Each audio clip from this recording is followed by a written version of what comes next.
Unstoppable వచ్చిందో mansion house నుంచి మొదలుకొని వేగా జ్యువెలర్స్ ఇంకా రియల్ ఎస్టేట్ కంపెనీలు అన్నిటికీ ప్రమోట్ చేయడం స్టార్ట్ చేశాడు. ఆ వారాహికి అయితే కత్తిరింపు కూడా వెళ్ళాడు ఈ జూబ్లీ హిల్స్లో.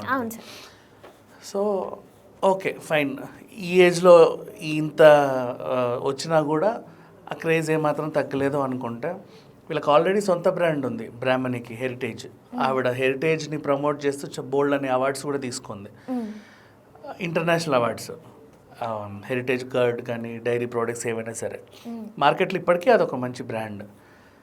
వదిలేసుకుందాం. వీళ్ళ చిన్న కూతురు ఏంటి అంటే ప్రొడక్షన్ హౌస్. ఇప్పుడు అన్స్టాపబుల్ లాంటి ఉన్నాయి కదా, వాళ్ళే చూసుకుంటారు అవన్నీ.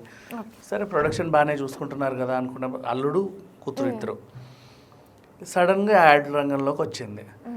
మంచి జ్యువెలరీ యాడ్ ఎవరైనా చేయొచ్చు, ఖచ్చితంగా మోడల్సే ఉండాలని ఏముంది చెప్పు, ఎవరైనా పెట్టుకోవచ్చు. ఇప్పుడు నగలు పెట్టుకోవాలంటే ఒక పర్టికులర్ షేపు ఇవన్నీ ఉండాలా, కట్అవుట్ ఏమీ అవసరం లేదు, అందరూ వేసుకోవచ్చు. సో ఈ ఐడియా